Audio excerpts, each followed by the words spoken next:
Welcome to our deep dive into the sprawling history of the Star Citizen universe. We're tackling a big one today, folks. Oh, yeah. Big one. The listener wants to get a handle on the major events that shaped this galaxy. And It's a lot. yeah, especially human history. I mean, we're talking thousands of years, interstellar empires, alien encounters. Twists and turns. Oh, enough twists and turns to make your head spin. Definitely. That's why I've brought in an expert speaker to help us sort it all out. Glad to be here. We'll be using a mix of sources. Some in-universe stuff, some fan-created content. Break down those major eras and events, Exactly. Now, for this deep dive, we'll be sticking to the human side of things. That's where most of the sources focus. So, Good place to start. yeah. So, expert speaker, what's fascinating about Star Citizen's history? Well, it goes way back. I mean, way before humans even walked on Earth. Like, how far back? Take the Hibesians, for example. The Desians? Yeah, they were thought to have been incredibly advanced, occupied their entire star system. Wow. Then, boom, wiped out. Devastating civil war. Around 300,000 BCE. 300,000 BCE. That's a long time ago. The weapons they used were so powerful, it's crazy. Right. Left their planet scarred, like, for millennia. Makes you wonder what other secrets are still out there. Right. Hidden in the vastness of space. Definitely. But we were asked about the human side of things. Right. And it's a fascinating one. Our journey begins, at the dawn of human civilization on Earth. Okay, back to Earth. Imagine, those early astronomers just gazing up at the stars, Trying to make sense of it all. slowly piecing together the mysteries of our own solar system. We've got records of the Sumerians observing Mars as early as 1900 BCE. Really? Then you've got the Assyrians mapping Mercury around 1300 BCE. And the Babylonians, they were charting Jupiter and Saturn by 700 BCE. Talk about dedication. Right. Those early astronomers were paving the way. Yeah, it's humbling, isn't it, to think of other civilizations out there, rising and falling. Meanwhile, humans are still figuring out agriculture. Right. But even with a late start, humanity was driven to explore. Oh, yeah. Always pushing the boundaries. Then in 2214, everything changed. The RSI engine. Ah, the RSI engine. A game changer. It allowed travel at 110th the speed of light. Wow, that opened up our solar system like never before. It was a pivotal moment. And just 12 years later, humanity launched its first interstellar ship, the Artemis. Packed with colonists, supplies, aiming for a distant star system. And vanished. Without a trace. The mystery of the Artemis, huh? Haunting reminder, I think, of the perils of interstellar travel. Even with groundbreaking technology, It makes you wonder what happened to them lost in the vastness of space. But humanity's drive to reach the stars. It's too strong to be deterred by one setback. And then 2271, pilot Mick Croshaw. Ah, Croshaw. He stumbles upon the first jump point. A jump point. Natural phenomenon acts like a wormhole, lets ships cross vast distances in an instant. Wow, that's a discovery that changed everything. Oh, absolutely. Ushered in the human colonial expansion era. Systems like Redder, Null, Fora, Banshee, all charted in rapid succession. All connected through this web of jump points. The galaxy was open to humanity. The race to explore and colonize was on. It's amazing how one person's discovery can have such a profound impact. Back on Earth, nations were starting to see the potential of this new era, so they finally decide, hey, let's put aside our differences. Reach for the stars together. And in 2380, they formed the United Nations of Earth, the UNE, to coordinate this massive effort. It seemed like humanity was entering a golden age, right? Unity and cooperation. Well, it wouldn't be a deep dive without a little conflict, would it? You know it. Old habits die hard, even with the vastness of space staring you in the face. So what happened? Just months after the UNE is formed, bam, the first unification war erupts. A war? So soon? Mutiny aboard the spaceship? Stanley sparked it all off. Wow. First of 3 brutal wars fought over the next 5 years. What were they fighting about? Control, Control of Earth's spacefaring ventures. The direction of human expansion. It was a mess. Power struggles. They never really disappear, do they? Nope, just find new battlefields. True. But despite the setbacks, the UNE emerged stronger, right? Setting the stage for that sprawling interstellar empire that followed.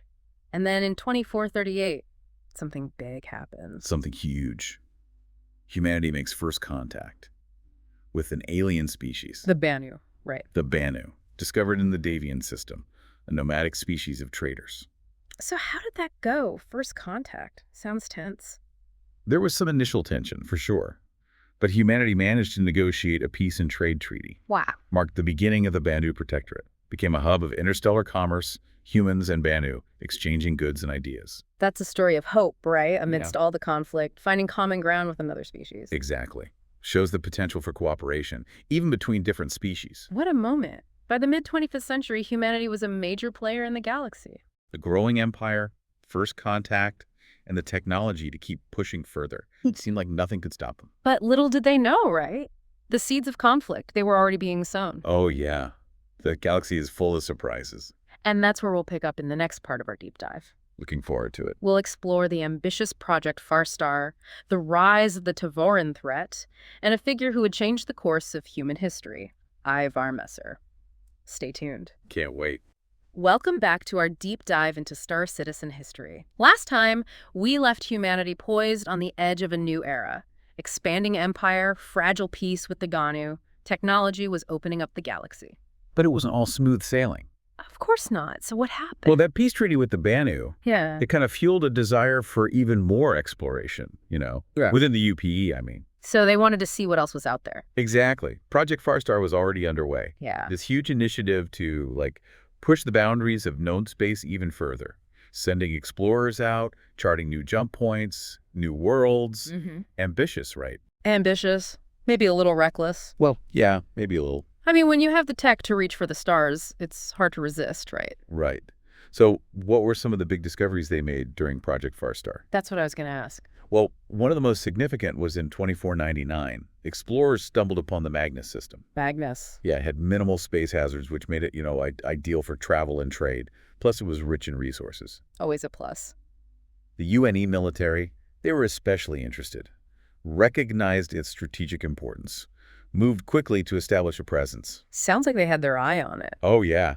They chose Magnus II as the future headquarters for the UE Navy. Wow. Showed their growing military power. Foreshadowed the more militaristic approach the UE would take later on. So while the UE was expanding, a new threat was emerging. Oh, definitely. Yeah. In 2542, the Tevarin launched a surprise attack on Idris IV. The Tavaran. Yeah, fierce warrior race. Okay. Captured the planet, sparked the first Tevarin War, threw the UE into chaos. 2 steps forward, 1 step back, huh? Something like that. Who were the Tevarans? Why attack the UE? Proud, martial race. Known for their discipline, their skill in combat, saw themselves as the rightful inheritors of the galaxy. So they saw humanity as... What? Intruders. Yeah, encroaching on their territory. Yeah. To them, the attack on Idris IV, it wasn't aggression, it was a defense of what they believed was rightfully theirs. A clash of cultures, ideologies. Exactly. 2 civilizations colliding on a galactic stage. So how did the UEE respond to this?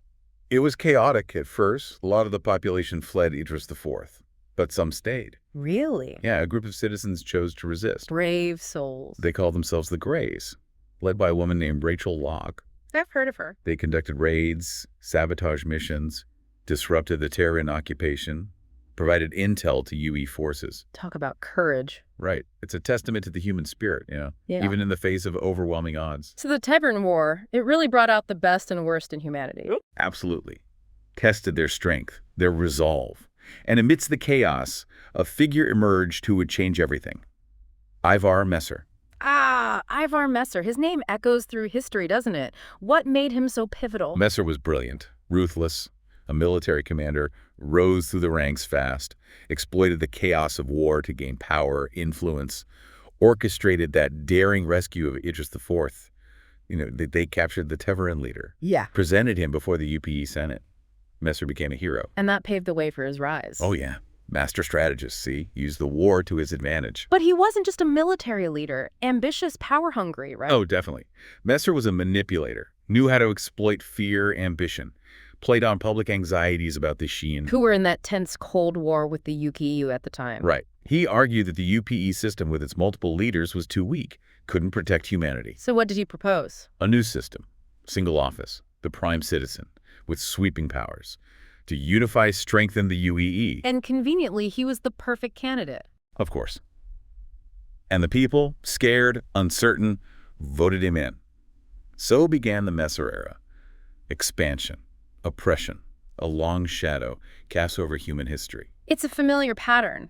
Charismatic leader promises stability during crisis, then consolidates power, becomes a tyrant. Happens over and over, doesn't it? Makes you wonder, doesn't it? Does power corrupt? Maybe some are just drawn to it, no matter the cost. Well, in Messer's case, the cost was high. Transformed the UPE into the United Empire of Earth, the UEE, crowned himself Imperator.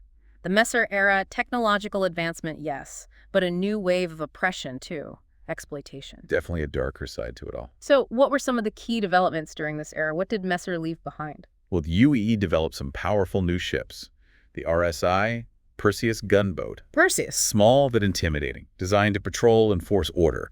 A sign of Messer's control tightening. Makes sense. They introduced a unified currency, too. The United Earth Credit, the UEC, tried to bring economic stability to the empire. It sounds positive. But the implementation of the UEC was rough. Protests, riots all across UEE space. So not so positive after all. And then there were the infamous life labor contracts from Ariel Hurston Dynamics. Those contracts, I've heard about them. Pretty grim stuff. What were they exactly? Basically, indentured servitude.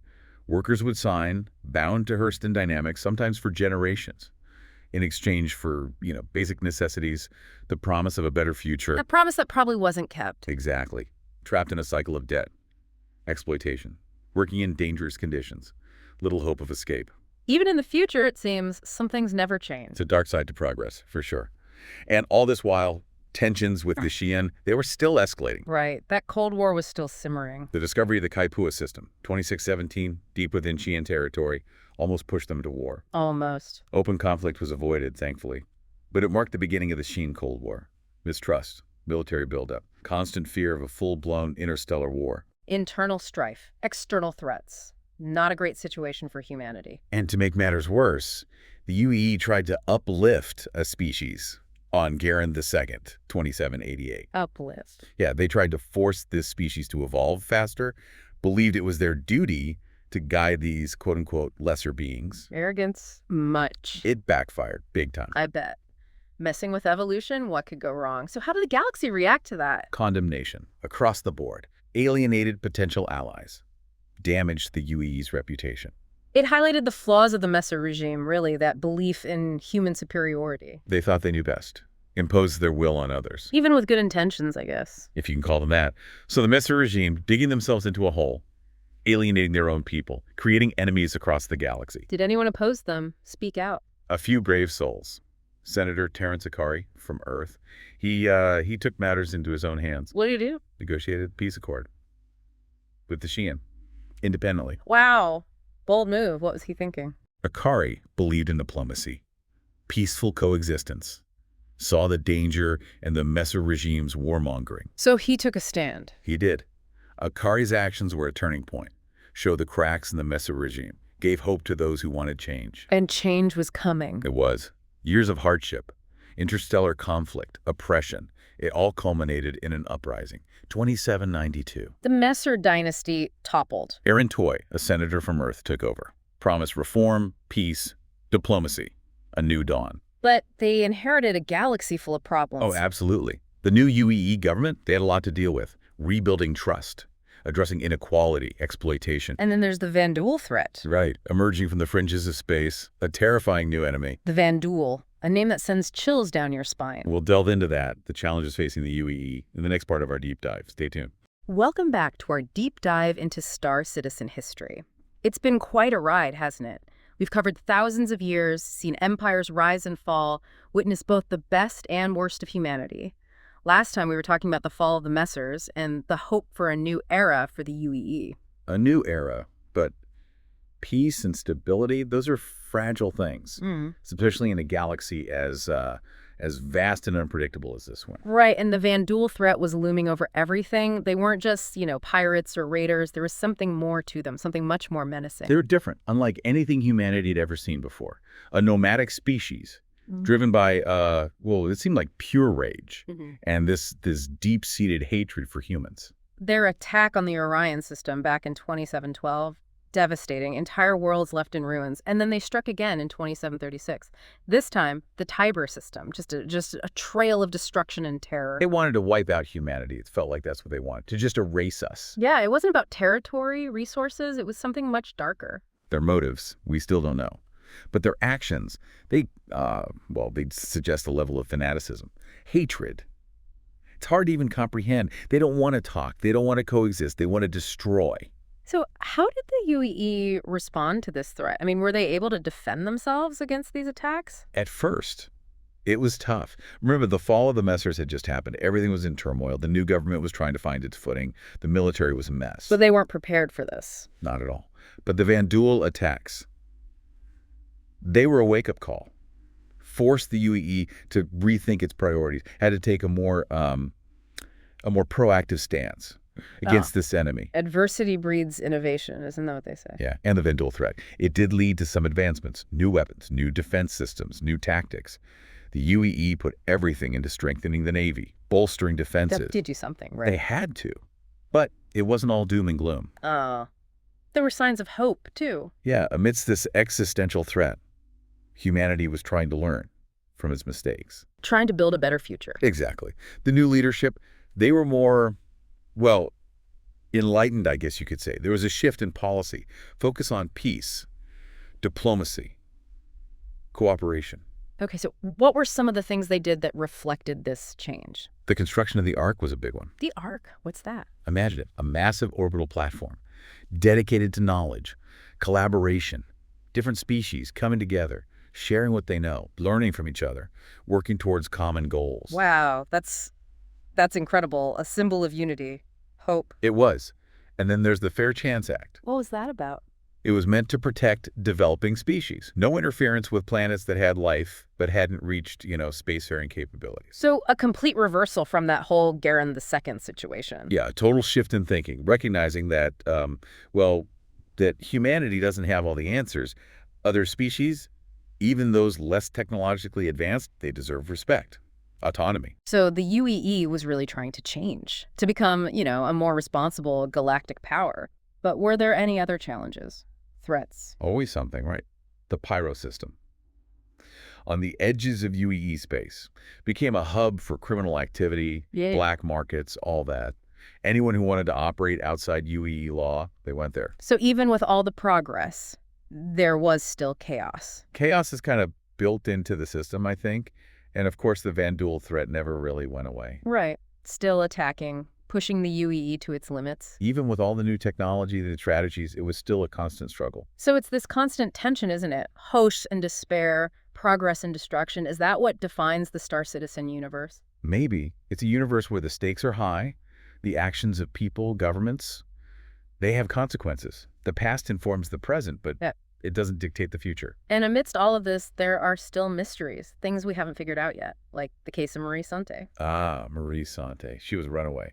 Stumbled onto the Horus system back in 2528. What happened? The UEE closed off the system immediately. It was connected to the Xi'an homeworld. Too risky. But Sante, she stayed there, hidden, obsessed with uncovering the secrets of this system. So she was driven by curiosity. Yeah. A desire to explore, no matter what, even if it meant going against the UEE.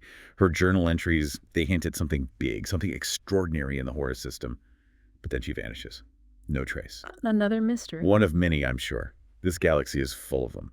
Well, this has been an incredible journey. From humanity's early days on Earth to this vast interstellar empire facing threats, confronting its own past. It's a story of ambition, conflict, resilience, the human spirit, I guess. And it's not over yet. Thanks for joining us on this deep dive into the history of the Star Citizen universe. It's been a pleasure. And to you, listener, out there in the vastness of space, what role will you play in shaping the future of this incredible universe? Will you be a hero, a fighter, an explorer, something else entirely? The choices are yours. Until next time, keep exploring, keep questioning, and keep reaching for the stars.